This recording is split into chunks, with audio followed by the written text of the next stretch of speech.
Olá, pessoal! Bem-vindos ao canal Fé, Filosofia e Cultura, onde nós abordamos assuntos relacionados à religião, à filosofia e à cultura de maneira geral. Meu nome é Caroline Zanardo. Eu gostaria de convidar você que não é inscrito no canal a se inscrever, ativar o sininho de notificações, compartilhar esse conteúdo com seus amigos, deixar o seu like e o seu comentário, que são atitudes muito importantes para que esse canal se torne cada vez mais relevante e possa alcançar o maior número de pessoas possível que possam se interessar por esse tipo de conteúdo. Então, eu agradeço a todos pela compreensão e vamos ao vídeo de hoje. Bom, pessoal, hoje a gente vai então falar sobre os comentários finais, né, a respeito do livro As Virtudes Morais do filósofo Santo Tomás de Aquino, que a gente fez então vamos dizer assim, um comentário baseado em toda a moral que o livro fala. E hoje a gente vai então discorrer sobre a parte final que engloba então a, essa conclusão sobre essa importante obra, então, As Virtudes Morais, que elas são realmente um manual para uma vida cristã, para que a gente possa sermos pessoas melhores em nossas vidas, né? Elas nos dão toda uma base para o aperfeiçoamento moral de cada um de nós. Então, é um livro que ele é, na verdade, um guia, né? Para quem quer uma vida mais, assim, parecida com aquilo que Deus espera, porque a gente não pode agradar a nós mesmos para sermos pessoas melhores. Precisamos agradar a Deus. Precisamos ser parecidos com aquilo que Ele quer, porque nós não conseguimos nada segundo a nossa própria vontade. A nossa vontade não é nada se não for essa vontade submetida à vontade de Deus. Bom, então, baseado nisso que eu estou falando, vamos então concluir o livro. O que é a parte final do livro, então? Ele vai falar dois tópicos importantes nessa parte final. Ele vai falar o seguinte: se as virtudes que nós comentamos agora durante todo o livro, se elas são iguais entre elas. Por exemplo, uma pessoa que tem uma virtude cardial, uma virtude moral, uma virtude infusa, uma virtude adquirida, uma virtude, enfim, qualquer tipo teologal, intelectual, se elas são iguais entre si. Existe uma igualdade em termos de hierarquia ou em termos assim de ser algo que faça bem para a nossa vida, de ser algo que nos dê uma vida com sentido. Ele diz que não são iguais. Na verdade, existe sim uma hierarquia e nós já sabemos qual é. As virtudes cardeais são a porta para que as outras virtudes elas estejam presentes na vida das pessoas. Então, o indivíduo que abre a porta para as virtudes adquiridas, para as virtudes teologais, para as virtudes intelectuais, a saber, por exemplo, como virtude intelectual, a gente tem, por exemplo, a, nós temos como virtude intelectual que é aquilo que dá o conhecimento para o ser humano, né? Aprimorar então o seu conhecimento.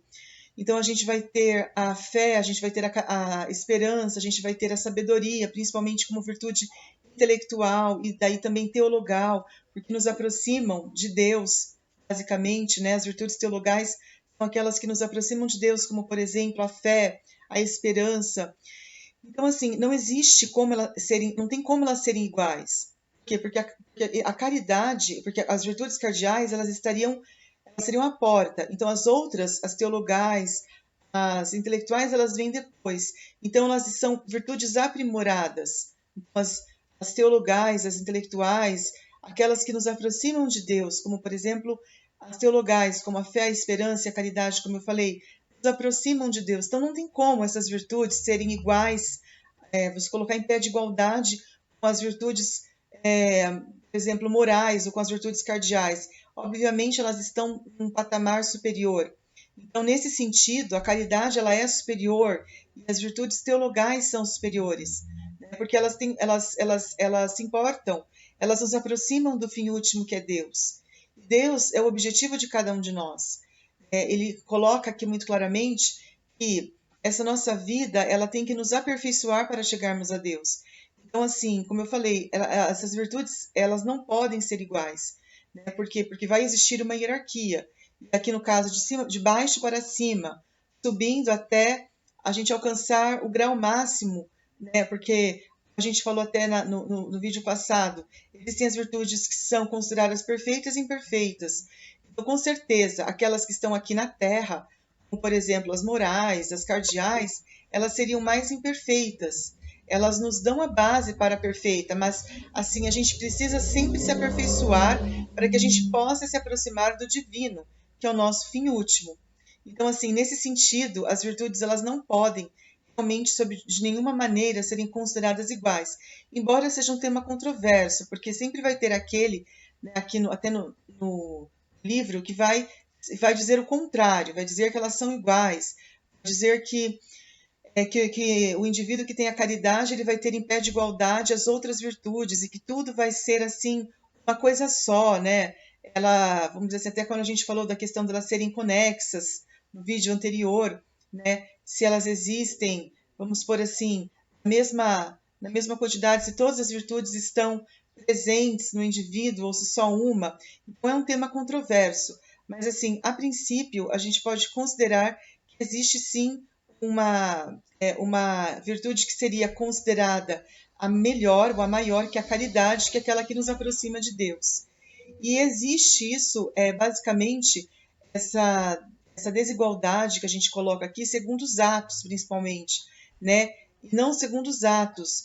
Então, assim, segundo essa questão desses princípios que regem a vida do indivíduo, essa indivisibilidade dos princípios, vão fazer com que exista mesmo essa questão de serem desiguais e que, segundo a espécie, a gente vai chegar, então, a um nível de intelectualidade e de sabedoria e de conhecimento de Deus, né, que vai, então, como eu falei, ser aprimorado. E isso tudo, como eu disse anteriormente, não dá para você igualar todos no mesmo patamar, colocar todos iguais.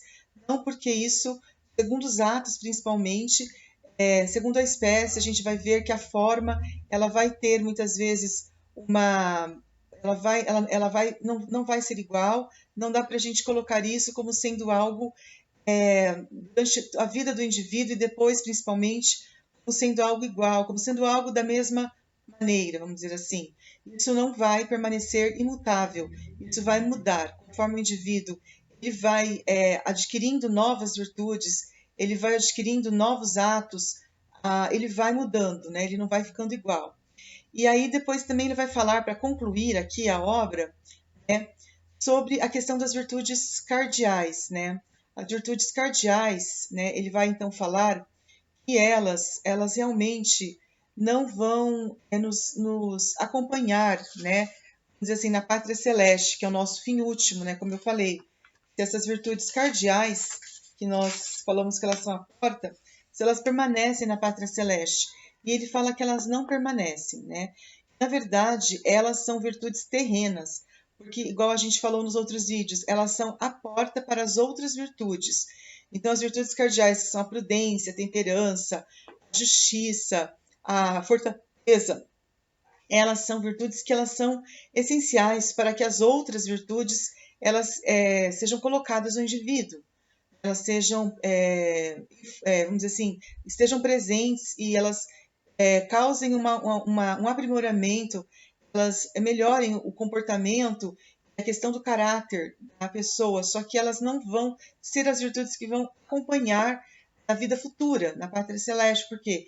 Porque elas são virtudes terrenas, elas não são virtudes celestes, elas são virtudes da terra.